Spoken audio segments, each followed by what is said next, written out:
Fate has a way of bringing people together in the most unexpected circumstances.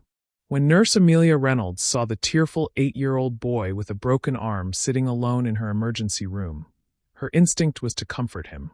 It's what she always did, care for others, even when her own life was falling apart. What she couldn't know was that the boy's father would arrive minutes later, a billionaire with cold eyes and an empire built on ruthless business decisions. What she couldn't imagine was that this man, this stranger in an expensive suit too busy for his own injured son, was the same person who had destroyed her family 15 years ago.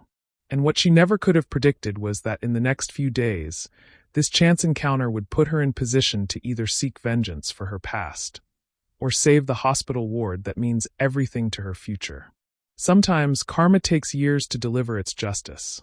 And sometimes it arrives in the form of a little boy with dinosaur stickers on his cast. The fluorescent lights of Memorial Coast Hospital flickered slightly as Nurse Amelia Reynolds rubbed her tired eyes. 36 hours. She had been on shift for 36 hours, with only a brief 4-hour break in between. Her navy blue scrubs had long since lost their crispness, her auburn hair pulled back in a messy bun, with loose strands framing her exhausted face. Just 3 more hours, she whispered to herself, checking her watch before reaching for her 5th cup of coffee. The bitter hospital brew had become a lifeline during these double shifts. The emergency room was unusually quiet for a Tuesday evening. Amelia used the rare moment of calm to pull out her phone, staring at the email that had arrived that morning. The screen glowed with words that sent a chill down her spine. Final notice of eviction. She had exactly 1 week to come up with 3 months of back rent, or she and her 10-year-old daughter Zoe would be homeless. Nurse Reynolds to triage, please. Nurse Reynolds to triage. The intercom's monotone voice pulled Amelia back to reality. She quickly tucked her phone away and straightened her badge. Personal problems would have to wait. They always did. As she rounded the corner to the triage area, the sound of soft crying caught her attention. A small boy sat alone on one of the blue plastic chairs, cradling his arm which was bent at an unnatural angle. Tears streamed down his freckled face, but he was trying desperately to stay quiet, biting his lower lip until it nearly bled. Amelia's maternal instincts kicked in immediately. She knelt down in front of the child, her voice soft and reassuring. "Hey there, buddy. My name's Amelia. Can you tell me yours?" The boy looked up, his eyes red-rimmed and filled with pain. "Logan," he whispered. "Logan Barrett. That's a really cool name, Logan. How old are you?" 8 3/4, he answered, attempting a brave face despite the obvious pain. Amelia smiled warmly. 8 3/4 is very specific. I like that. She gently reached for his uninjured hand. "I see you hurt your arm. That must really hurt, huh?" Logan nodded, fresh tears threatening to spill. "I fell from the monkey bars at school. Dad's coming but he's in a meeting." His voice cracked slightly. "The school nurse brought me, but she had to go back." Amelia felt a pang in her chest. A child his age shouldn't be sitting alone in an emergency room. "Well, Logan Barrett, 8 3/4, you're very brave. And guess what? I'm going to stay right here with you until the doctor can see you and until your dad arrives. Is that okay?" For the first time, a small smile appeared on Logan's face as he nodded. Checking his chart, Amelia saw he'd already been registered and was waiting for Dr. Patel to become available. X-rays would be needed, but first, she could at least make him more comfortable. "How about we get you something for the pain while we wait? And maybe some juice," she offered. "Apple juice?" Logan asked hopefully. "You got it. Apple juice coming right up." Amelia squeezed his good hand gently before standing. As she walked to the supply area, her colleague Nurse Tanya Ortiz shook her head in amazement. "Reynolds, you never cease to amaze me. 36 hours in, and you're still treating every patient like they're your first of the day." Amelia shrugged as she gathered supplies. "Kids shouldn't have to wait alone, Tanya. Especially not in pain. No arguments there. But most nurses who just got an eviction notice and are working on fumes would be a little less sunshine and rainbows," Tanya replied, her voice lowered. "How's Zoe handling it?" The mention of her daughter made Amelia's hands pause momentarily. "She doesn't know yet. I'm hoping it won't come to that." She forced a smile. "I've applied for that charge nurse position. If I get it, the pay bump should help us catch up." "And the medical bills?" Tanya asked gently. Amelia's jaw tightened. One crisis at a time. The memory of last year's nightmare flashed through her mind unbidden. Zoe's sudden diagnosis with type 1 diabetes, the week in pediatric intensive care, the mounting bills that insurance only partially covered. Even working double shifts for months hadn't been enough to keep them afloat. "Mia," Tanya said, using her nickname and placing a hand on her shoulder. "You can't keep this pace up forever. Let me loan you something too." "No," Amelia cut her off firmly but kindly. "You've got twins in college. But thank you." She gathered the pain medication, an ice pack, and the promised apple juice. "I'll figure something out. I always do." Returning to Logan, Amelia found him examining the colorful underwater scenes painted on the walls of the pediatric waiting area. His small face was still tense with pain, but curiosity had momentarily overtaken his distress. "One apple juice for Mr. Barrett," she announced cheerfully, setting down the small box with its attached straw. "And I've got something that will help with that arm, too." As she administered the children's pain reliever and gently applied the ice pack, Amelia chatted with Logan, discovering his love of dinosaurs, his position as goalie on his soccer team, and his collection of rare rocks. "I have a daughter about your age," Amelia shared as she adjusted the ice pack. "Her name is Zoe. She loves science too, especially astronomy." Logan's eyes widened with interest. "Does she know about the new exoplanet they discovered? The one that might have water?" Amelia laughed softly. "I'm not sure, but I bet she'd love to hear about it from an expert like you." For nearly 45 minutes, Amelia sat with Logan, monitoring his pain levels while keeping him distracted with conversation. She checked her watch occasionally, wondering about the absent father who couldn't break away from a meeting to be with his injured child. The pediatric waiting room had begun to fill with other cases, and Tanya caught her eye, silently communicating that she was needed elsewhere. With reluctance, Amelia prepared to hand Logan off to another nurse. "Logan, I need to help some other patients now, but my friend Nurse Ortiz is going to take great care of you. The doctor should be ready for you very soon." Panic flashed across the boy's face. "Do you have to go?" The plea in his voice made her hesitate. In his frightened eyes, she saw Zoe, the many times her daughter had been in hospitals, scared and in pain, with only Amelia to comfort her. "Tell you what," she said, making a quick decision. "I'm due for my break anyway. How about I stick around until either the doctor comes or your dad arrives? Then I really do have to help the other kids." Logan's relief was palpable. "Thank you," he whispered.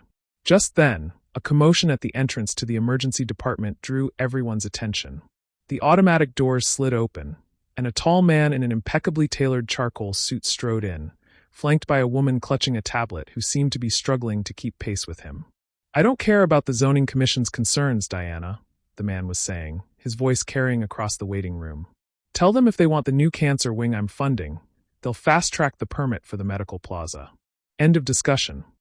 The atmosphere in the room shifted, as if the air pressure had suddenly changed.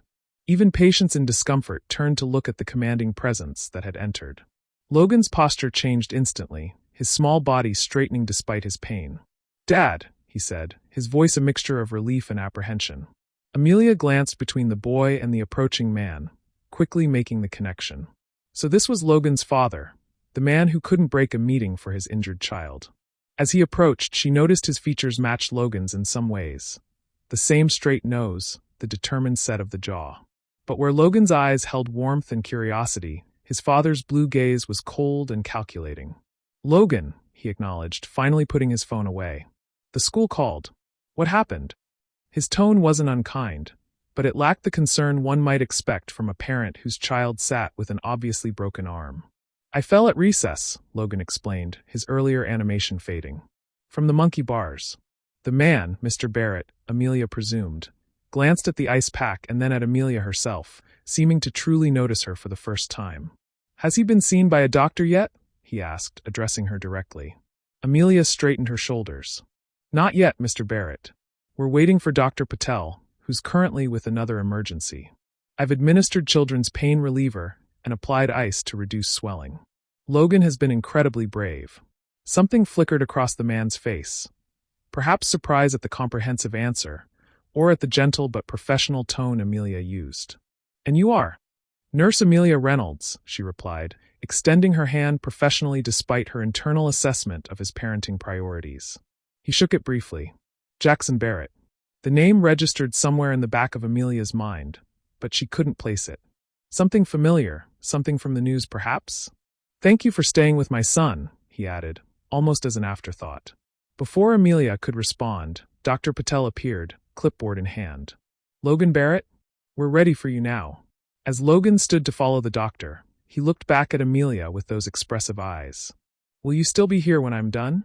The question hung in the air between them.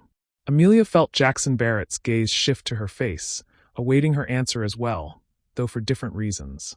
"I'll check on you before my shift ends," she promised. "Be brave in there, and remember to tell Dr. Patel about your dinosaur collection. He loves dinosaurs too." A small smile returned to Logan's face as he nodded and followed the doctor, his father falling in step behind them. As they walked away, Amelia heard Logan launching into an explanation of the difference between velociraptors and Deinonychus, information he had shared with her during their time together. Watching them disappear around the corner, Amelia couldn't shake the feeling that something significant had just occurred, though she couldn't have explained why. With a sigh, she gathered the empty juice box and wrapper, throwing them into the nearby bin. Her phone buzzed with a text from Zoe. "Can I stay at Maddie's tonight? Her mom says it's okay." Amelia typed back quickly. "Of course. Love you lots." The brief exchange reminded her of her reality. The eviction notice, the medications Zoe needed that insurance didn't fully cover, the car that was making an ominous rattling sound. Problems that seemed insurmountable on a nurse's salary, even with double shifts. As she headed back to the nurse's station, Tanya handed her a fresh cup of coffee. "That was Jackson Barrett," Tanya said in a low voice, a hint of awe in her tone. "Yes, Logan's father," Amelia confirmed, taking a grateful sip of the hot beverage. "Not exactly father of the year material from what I can see." Tanya raised an eyebrow. "You don't know who he is, do you?" Amelia shrugged. "Should I? Jackson Barrett, as in Barrett Development Group? The company that's buying up half the city? Word is he's worth close to $1 billion. The coffee suddenly tasted bitter in Amelia's mouth. A billionaire with a son who sat alone in an emergency room. A man who could solve her financial problems with what probably amounted to pocket change for him, while she worked herself to exhaustion to keep a roof over her daughter's head. "Doesn't matter who he is," Amelia said finally. "In here, he's just another parent with a child who needs care." But as she turned to attend to her next patient, Amelia couldn't help but feel the stark contrast between their worlds. And somewhere in the recesses of her memory, the name Barrett continued to tug at something. A connection she couldn't quite grasp but felt certain was important. The thought vanished as the emergency room doors burst open, bringing in a new wave of patients and returning Amelia to the relentless rhythm of her shift. The brief encounter with Logan and his father temporarily forgotten in the tide of immediate needs that defined her life as a nurse. Whispers echoed through the hospital corridors as Amelia made her rounds. 2 hours had passed since Logan Barrett had been taken for X-rays, and the emergency room was once again buzzing with activity. But beneath the usual chaos of a hospital shift, there was an undercurrent of excitement and tension. "Did you hear?" Nurse Tanya whispered as she passed Amelia at the medication station. "Jackson Barrett's been on the phone with hospital administration since his son went into radiology. The board members are practically falling over themselves." Amelia frowned as she documented a medication. "Is that why Dr. Nair suddenly appeared from nowhere? Haven't seen him on the floor in months." "The chief of medicine himself," Tanya confirmed with a knowing look. "Rumor has it Barrett's looking to add this hospital to his portfolio." A chill ran down Amelia's spine, though she couldn't explain why. Memorial Coast was her home, the place she'd worked for the past 7 years. The thought of it becoming another acquisition for a billionaire businessman made her uneasy. "Patient care doesn't change just because some rich guy shows up," Amelia muttered, closing her chart with perhaps more force than necessary. Tanya raised an eyebrow. "Easy there. I'd think you of all people would be happy about potential new ownership. Maybe they'd actually fix the staff shortage instead of making us work double shifts until we drop." Before Amelia could respond, her pager beeped. Room 112, Logan Barrett had been moved to a treatment room after his X-rays. With a quick goodbye to Tanya, she made her way down the corridor, past the administrative offices where she could see unusual activity through the frosted glass. As she approached room 112, she heard Jackson Barrett's commanding voice filtering through the partially open door. "I understand the concerns about the children's ward, but frankly, it's been operating at a loss for years. The space would be better utilized for the specialty clinic model I've proposed." Amelia's hand froze on the door handle. "But Mr. Barrett," came Dr. Nair's placating tone, The children's ward serves 5 counties. The nearest alternative is almost 70 miles away. Then those counties should develop their own pediatric resources, Jackson replied dismissively. Business is business, doctor. Sentimentality doesn't keep the lights on. Amelia felt her heart rate accelerate. The children's ward? The same ward where she'd spent countless nights with Zoe during her diabetes crisis? The ward that saved her daughter's life when her blood sugar crashed at 3 in the morning? The ward that was now apparently on the chopping block? She took a deep breath and knocked firmly before entering. The conversation halted immediately. Inside the treatment room, Logan sat on the examination table, his arm now professionally splinted while waiting for the orthopedic specialist. Jackson stood by the window with Dr. Nair and a woman Amelia recognized as Diana, the assistant who had accompanied him earlier. All 3 adults turned to look at her, Jackson with slight impatience, Dr. Nair with surprised embarrassment. "I'm sorry to interrupt," Amelia said professionally. "I promised Logan I'd check on him after his x-rays." Logan's face brightened considerably. "Nurse Amelia. Look, they said I have a clean break." He held up his splinted arm with a strange mixture of pain and pride that only an 8-year-old could manage. Amelia smiled warmly at him, deliberately ignoring the tension radiating from the adults. "That's quite an impressive injury, Logan. I bet you'll get to pick a cool color for your cast." "Dad said I could get blue with dinosaur stickers," Logan replied, his excitement briefly making him forget the pain. Jackson checked his watch. "Dr. Nair, can we continue this discussion later? The orthopedist should be here soon, and I'd like to get Logan home." "Of course, Mr. Barrett," Dr. Nair agreed quickly. "Diana has my contact information. We can set up a meeting to discuss the proposal in more detail." As the chief of medicine left the room, Amelia busied herself checking Logan's vitals, though her mind raced with what she'd overheard. Jackson Barrett was planning to eliminate the children's ward? The thought made her physically ill. "Nurse Reynolds," Jackson's voice cut through her thoughts. "I want to thank you again for staying with Logan earlier." Amelia nodded professionally, still avoiding direct eye contact as she documented Logan's blood pressure. "It's my job, Mr. Barrett." "Dad, did you know Nurse Amelia has a daughter who likes science too?" Logan piped up. "Her name is Zoe."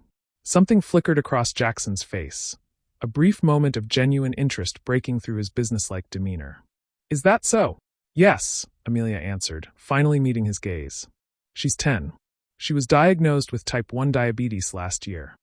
"That must be difficult," he remarked, his tone surprisingly genuine. For a moment, Amelia saw a glimpse of the human being behind the billion-dollar facade. Then Diana's phone rang, and as Jackson turned to take the call, the moment vanished. "The zoning commission again? Put them on hold." His voice regained its hard edge as he stepped into the hallway with Diana trailing behind him. Left alone with Logan, Amelia finished her checks and then sat in the chair beside him. "How's the pain now on a scale of 1 to 10? "Maybe a 4, Logan answered bravely, though the tightness around his eyes suggested otherwise. Amelia made a note to request additional pain management. "Your dad seems very busy," she commented carefully. Logan's small shoulders slumped slightly. "He's always busy.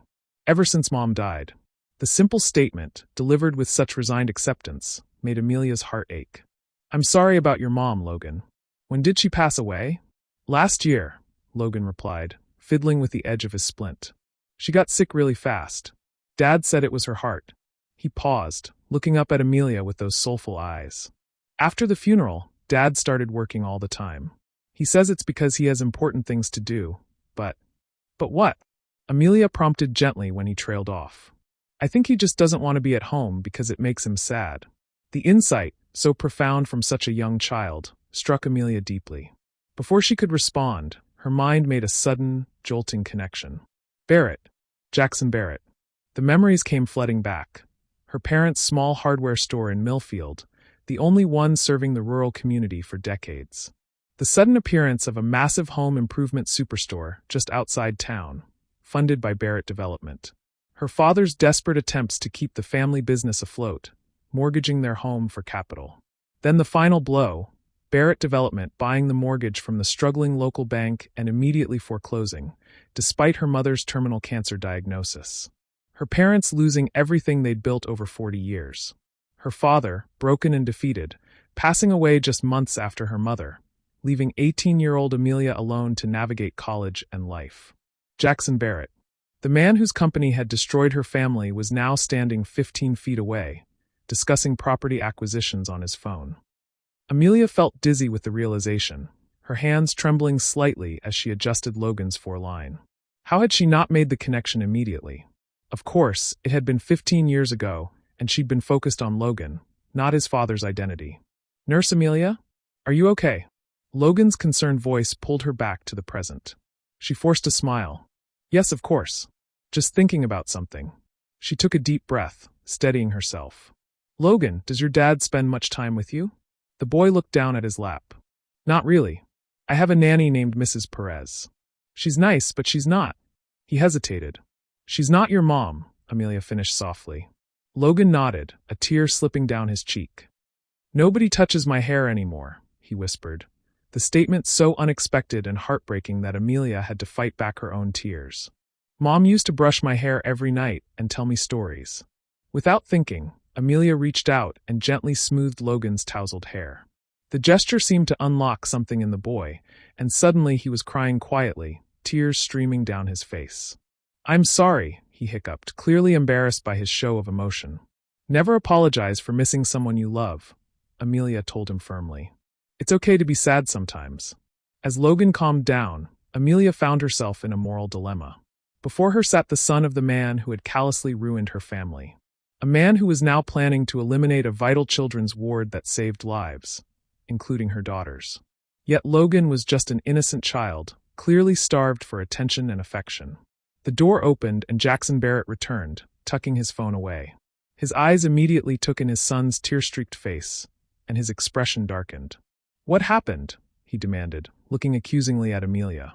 Before she could respond, Logan spoke up. It's not her fault, Dad. I was telling her about Mom. Jackson's face seemed to close like a shutter. I see. An uncomfortable silence fell over the room. Amelia stood, gathering her charts. The orthopedist should be here soon. Dr. Chong is excellent. Wait, Logan said suddenly. Will you come back again before we leave? Amelia hesitated, acutely aware of Jackson's eyes on her. What she wanted to say was that she never wanted to see Jackson Barrett again in her life. That knowing who he was and what he was planning made her skin crawl.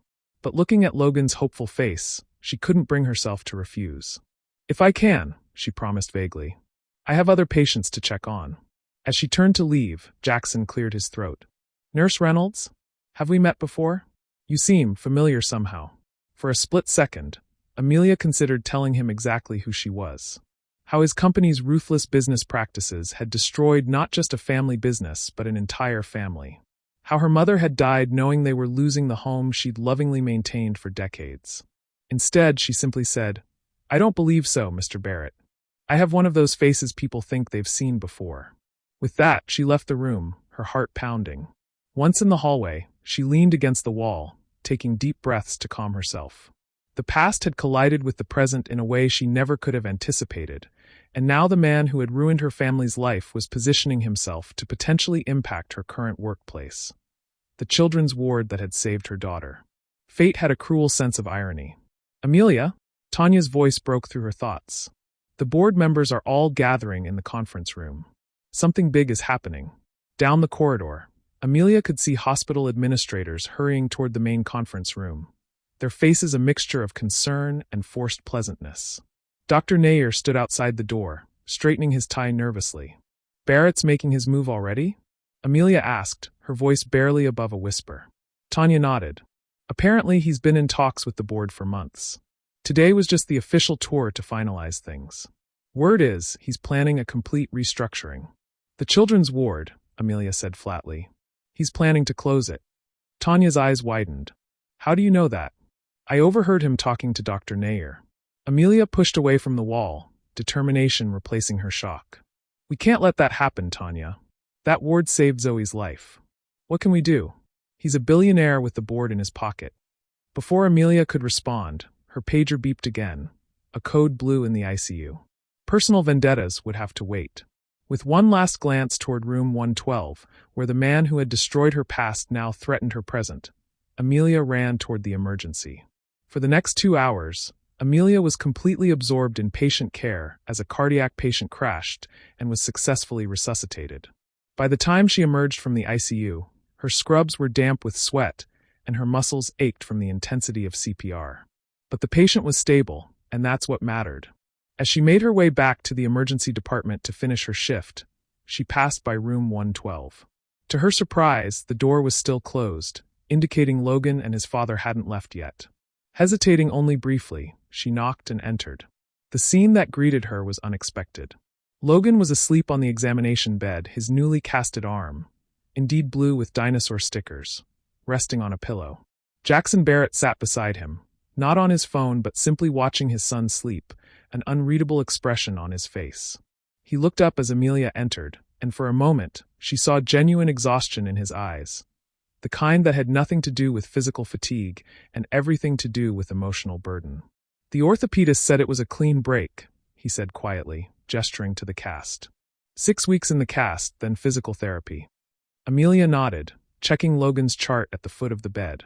Dr. Chong is thorough. Logan will have excellent care.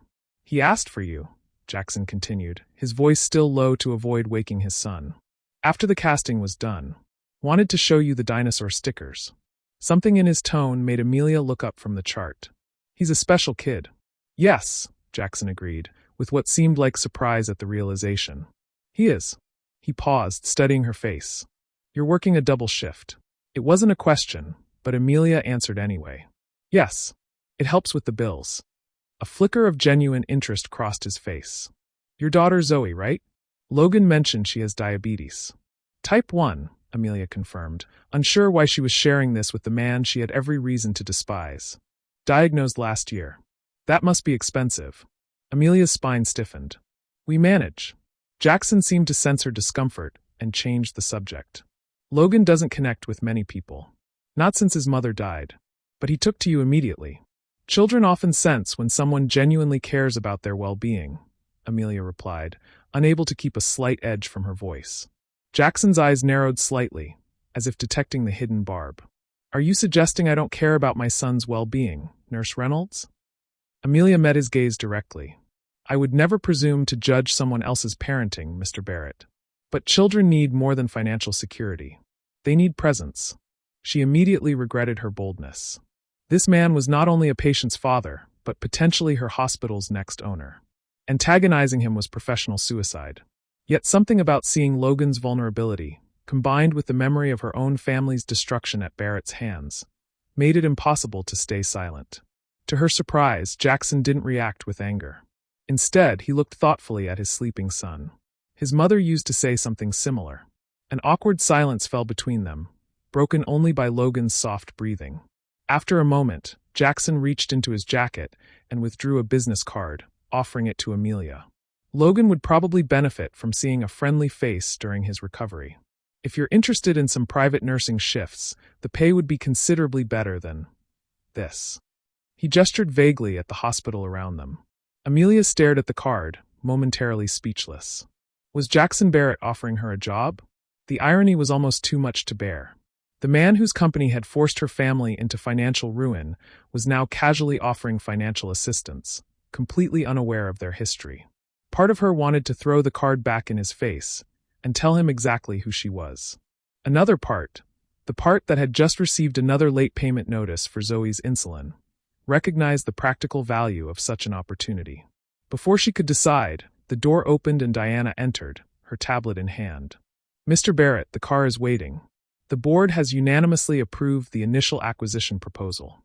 They're drawing up the paperwork now. Jackson nodded, standing as Diana's words confirmed Amelia's worst fears. The hospital, her hospital, was being sold to Barrett Development. And based on what she'd overheard earlier, the children's ward's days were numbered.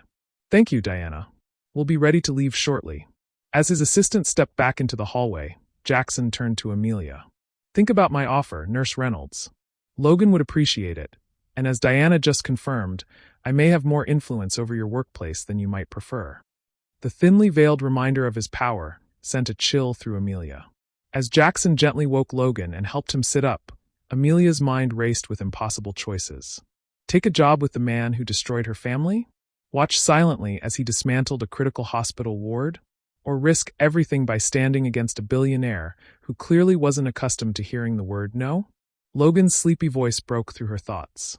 Nurse Amelia, look at my cast. The doctor let me pick the biggest dinosaur stickers. Despite everything, Amelia smiled genuinely at the boy's excitement. That's fantastic, Logan. Those velociraptors look very fierce. Will I see you again? Logan asked, his eyes wide with hope. Amelia hesitated, feeling Jackson's assessing gaze. In that moment, she made her decision. This wasn't just about her past grudge, or even her financial struggles. It was about Logan, who needed someone to care. And it was about the children's ward, which needed someone to fight for its survival. Yes, Logan, she said finally, accepting Jackson's business card and tucking it into her pocket. I think you will. As she left the room, Amelia's mind was already formulating a plan. Jackson Barrett might have destroyed her past, but she wouldn't let him destroy the hospital that had saved her daughter's life, even if it meant working for the enemy. Behind her, she heard Logan's excited chatter as Jackson helped him into a wheelchair. For the boy's sake, and for every child who might need the children's ward in the future, she would find a way to change Jackson Barrett's mind, or expose his ruthless plans to the community that depended on Memorial Coast Hospital. The battle lines were drawn, and this time, Amelia Reynolds would not stand by and watch another Barrett devastation without a fight. 3 days after meeting Logan Barrett, Amelia found herself walking up the cobblestone driveway of the Barrett estate. The sprawling mansion stood against the morning sky like something from another world. Her entire apartment could fit in the garage alone. She had called the number on Jackson's card yesterday, after learning the hospital board had approved the preliminary acquisition agreement. The official announcement would come next week, but the staff already knew. The children's ward was scheduled for repurposing within 3 months. Jackson's assistant had sounded surprised when Amelia accepted the private nursing position, but quickly arranged for her to start immediately. Logan had apparently been asking for her constantly. A uniformed housekeeper opened the massive front door before Amelia could knock. Ms. Reynolds, please come in.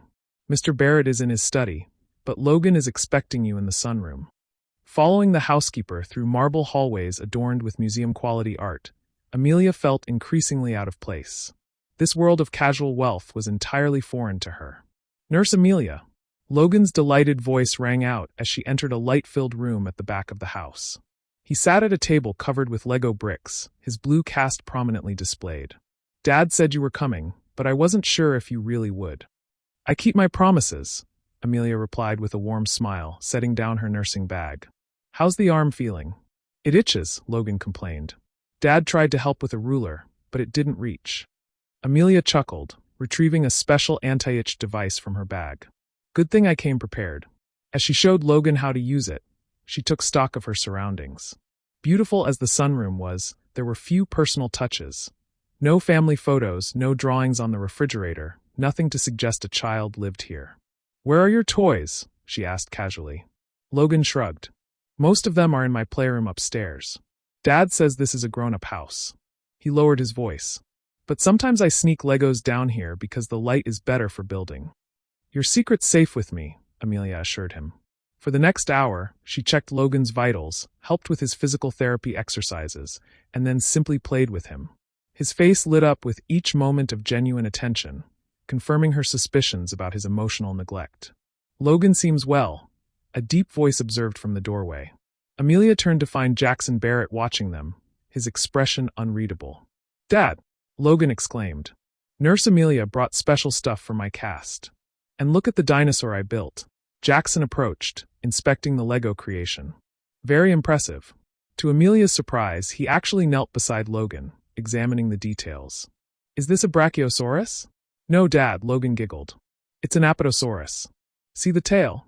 As father and son discussed dinosaur anatomy, Amelia silently gathered her medical supplies. This was a side of Jackson Barrett she hadn't expected, genuine engagement with his son. Nurse Reynolds, Jackson said, standing. Could I speak with you in my study before you leave? Apprehension filled her as she followed him, wondering if he had somehow discovered who she was. Jackson's study was exactly what she'd expected. Rich leather furniture, imposing desk, floor-to-ceiling bookshelves. Please sit. He gestured to a chair as he settled behind his desk. How did you find Logan today? Physically, he's healing well, she replied professionally. Emotionally, he's lonely. Jackson's jaw tightened. I'm aware my son needs more attention. That's why you're here. With respect, Mr. Barrett, I can't replace parental involvement. His eyes narrowed. You're remarkably direct for someone who needs this job. I'm a nurse first, Amelia countered. My patient's well-being comes before job security. Jackson studied her for a long moment. You remind me of someone who stood up to me once before. Amelia's heart raced. Had he remembered? Before she could respond, he opened a drawer and removed a folder, sliding it across the desk. I believe these belong to your daughter. Confused, Amelia opened the folder to find medical bills. Her daughter's medical bills, all stamped paid in full. What is this? She demanded, anger flaring. How did you get these? I have resources, he replied calmly. Consider it a signing bonus. I don't want your charity, she snapped, pushing the folder back. It's not charity. It's practical. You can't properly care for my son if you're distracted by financial problems. Amelia stood, trembling with rage. You think you can buy anything, don't you? First my hospital, now my integrity. Your hospital? Jackson raised an eyebrow. That's an interesting choice of words. Memorial Coast serves thousands of patients who can't afford specialty clinics. That children's ward you're planning to close saved my daughter's life. His expression hardened. The business decisions I make are based on financial realities, not emotional appeals. Like when Barrett Development foreclosed on my parents' home 15 years ago? The words escaped before she could stop them. Jackson went completely still. What did you say? No turning back now. Millfield, Ohio. Barrett Development bought the local bank's mortgages. My father owned Reynolds Hardware. My mother was dying of cancer when your company refused an extension and foreclosed. Recognition dawned in his eyes. Reynolds. I remember that name from the acquisition reports. You destroyed my family's business and home without a second thought, Amelia continued, her voice steady despite her racing heart. Now you're going to destroy a children's ward that serves 5 counties. Different scale, same callous disregard for people's lives. Jackson stood slowly. You took this job knowing who I was?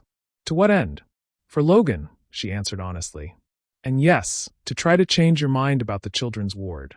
For several seconds, they stared at each other across the desk. The billionaire and the nurse, locked in a battle of wills. Unexpectedly, Jackson's expression softened. Your parents, what happened to them? They both died within a year. I put myself through nursing school working 3 jobs. He sat back down heavily. I didn't personally handle the Millfield acquisitions. But you approved the policy. No exceptions, no extensions. Jackson didn't deny it. Instead, he looked toward a small framed photo on his desk, the only personal item in the room. From where she stood, Amelia could see it showed a woman with Logan. My wife died suddenly from an undiagnosed heart condition, he said quietly. She was the conscience in our relationship. She handled the human side of things. Since losing her, I've focused on what I understand: numbers, growth, expansion.